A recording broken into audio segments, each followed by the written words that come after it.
Hello everyone. आज की जो वीडियो है यहाँ पे सीयूटी यूजी 2025 के ऊपर है। तो सबसे पहले यहाँ पे मैं बात करने वाला हूँ, आपके सीयूटी यूजी के फॉर्म जो है आउट हो चुके हैं। ठीक है, तो सबसे पहले आप जब फॉर्म को फिलअप करेंगे, ठीक है, सबसे पहले आपको फॉर्म को फिलअप करना है। अब यहाँ पे एक चीज है, आपको अपने टेस्ट पेपर उतने सिलेक्ट करने हैं जितनी यूनिवर्सिटी मांग रही है। जैसे मैंने आपको पहले कहा, दिल्ली यूनिवर्सिटी हमेशा से पहले से जब से सीयूटी यूजी हो रहा है, वो हमेशा बोलते हैं कि आपको 4 टेस्ट पेपर सीयूटी यूजी के अंदर देने हैं। आप जब वहीं पे बीएचयू की बात करते हैं, बीएचयू की एक अलग रिक्वायरमेंट होगी। ठीक है, तो हर यूनिवर्सिटी अपने हिसाब से टेस्ट पेपर मांगता है। तो मैं यही कहूंगा, तो सबसे पहले आपको जिस यूनिवर्सिटी को टारगेट करना है उन यूनिवर्सिटी को टारगेट करो। सबसे पहले आपको पता करना है कि आपको किस यूनिवर्सिटी में एडमिशन लेना है। आप जैसे छटनी कर लो, फॉर एन एग्जाम्पल आपको मान लो 10 कॉलेज आपने ऑल ओवर इंडिया सेलेक्ट कर लिए कि मुझे इन 10 कॉलेज में जाना है। अब इन 10 कॉलेज के आप लोग एक तरीके से देखो कि इस कोर्स के लिए पर्टिकुलर कितने टेस्ट पेपर रिक्वायर हैं। तो जो भी टेस्ट पेपर रिक्वायर होंगे आप लोग सीयूटी यूजी के अंदर फिलअप कर सकते हो। ठीक है, दिल्ली यूनिवर्सिटी में 4 हैं, मैंने आपको ऑलरेडी बता दिया कि 4 पेपर टेस्ट पेपर आपको देने पड़ेंगे। और बाकी ये अगर आप लोग कोई दूसरा कोर्स करना चाह रहे हो तो वो डिपेंड करता है कि आप कौन सा डीयू से करना चाहते हो। और डीयू में बीएससी के लिए एक चीज मैं और बता दूं कि यहाँ पे 3 टेस्ट पेपर, जो स्टूडेंट्स कह रहे हैं कि 3 टेस्ट पेपर है, तो ऐसा नहीं है।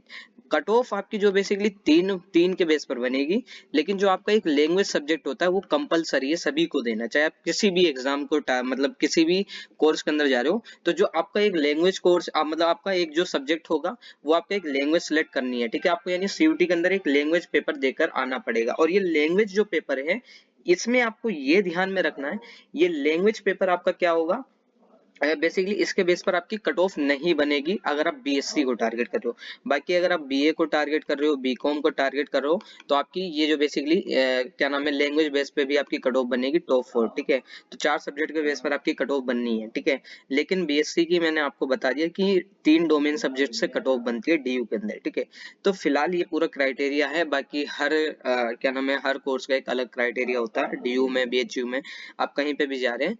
तो बाकी अगर आपकी कोई क्वेरी भी रहेगी तो आप मुझे इंस्टा पे, व्हाट्सएप पर मैसेज कर देना कि मुझे इस पर्टिकुलर कोर्स में एडमिशन लेना है और इस यूनिवर्सिटी में एडमिशन लेना क्या एलिजिबिलिटी है, तो मैं डेफिनेटली आप लोगों को इन्फॉर्म कर दूंगा।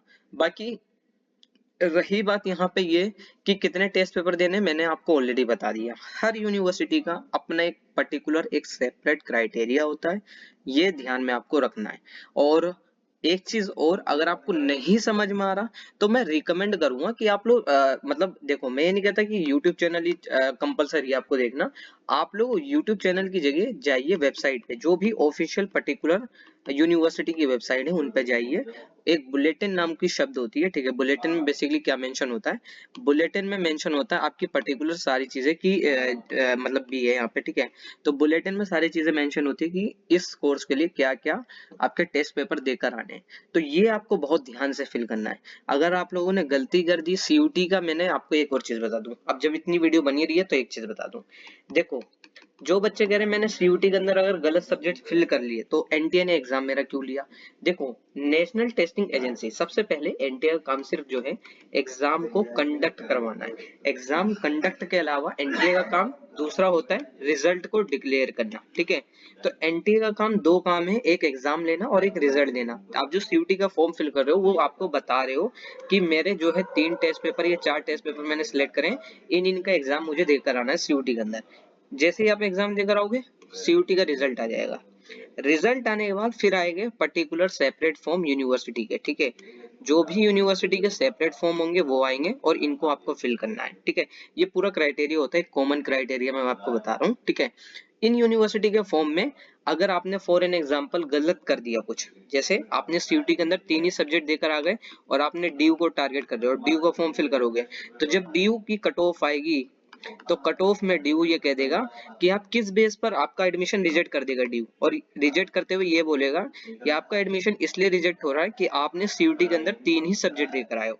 इसलिए मैं कह रहा हूँ कि कम से कम 4 सब्जेक्ट सीयूटी के अंदर आपको देकर आने हैं, इफ अगर आप दिल्ली यूनिवर्सिटी को टारगेट कर रहे हो, ठीक है।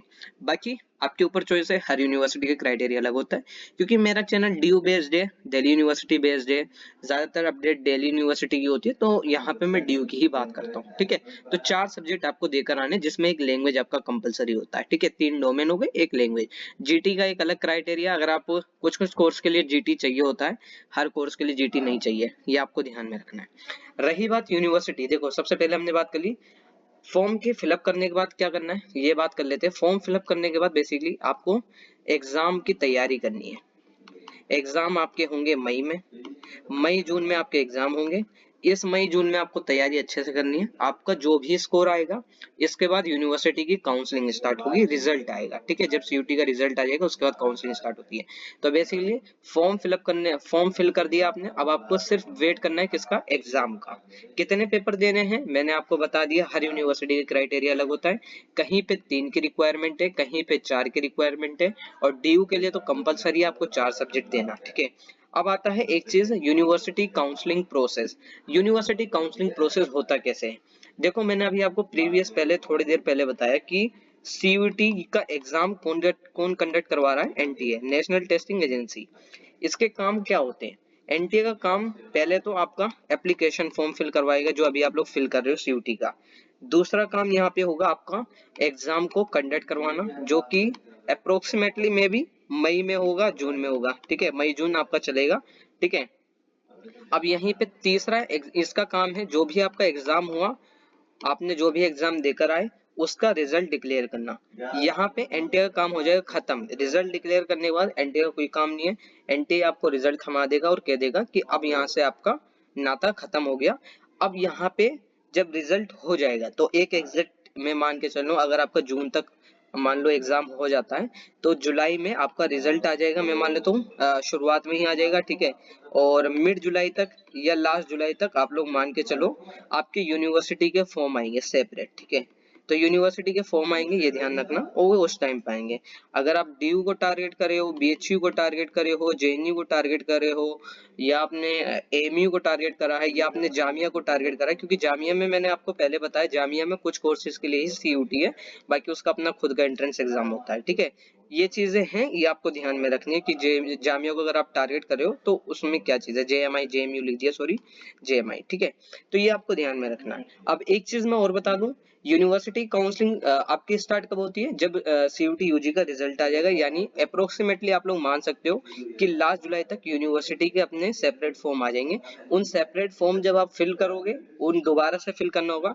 बस इस फॉर्म में और उस फॉर्म में फर्क क्या होता है, सीयूटी यूजी के फॉर्म में और यूनिवर्सिटी के फॉर्म में फर्क क्या होता है। तो देखो सीयूटी यूजी के फॉर्म में एक फर्क ये होता है कि आप लोग यहाँ पे टेस्ट पेपर बता रहे हो कि मैं ये एग्जाम देकर आऊंगा, एनटीए मेरा एग्जाम ये कंडक्ट करेगा। लेकिन यहाँ पे यूनिवर्सिटी के जो फॉर्म होते हैं उसमें क्या फिल करना होता है, यूनिवर्सिटी के फॉर्म में आपको क्लास 10th, क्लास 12th है, आपकी जो भी कैटेगरी सर्टिफिकेट है, वो सारी चीजें आपको बतानी पड़ेगी। आपके जो भी सारी चीजें, मतलब जो आपकी एकेडमिक चीजें हैं, वो आपको अपडेट करना पड़ेगा वहां पे कि आपका रिजल्ट आ चुका है। और जो भी आपका रिजल्ट सीयूटी के अंदर आया है, जो भी आपने सब्जेक्ट दिए देकर आए सीयूटी के अंदर, 3 से 4 सब्जेक्ट जो भी आपके होंगे, उसके बेस पर आपकी कट ऑफ बनेगी, और कट ऑफ में आपका नाम आ गया तो आपका एडमिशन यहाँ पे हो जाएगा, ठीक है। ये पूरा काउंसलिंग प्रोसीजर होता है यूनिवर्सिटी का। दोबारा बता रहा हूँ, यूनिवर्सिटी के काउंसलिंग आपके कब ओपन होंगे, जब आपका सीयूटी का रिजल्ट आ जाएगा। सीयूटी का रिजल्ट आप जुलाई में मान सकते हैं, क्योंकि आपका एग्जाम ही मई जून में होगा। तो ये पूरा एक प्रोसीजर होता है, आई होप आपको समझ में आ गया होगा। बाकी आप लोग सीयूटी यूजी का क्या नाम है, टेलीग्राम चैनल ज्वाइन कर सकते हो, व्हाट्सएप चैनल ज्वाइन कर सकते हो। अगर आपकी कोई क्वेरी है तो आप मुझे इंस्टा पर और व्हाट्सएप पर मैसेज कर सकते हो।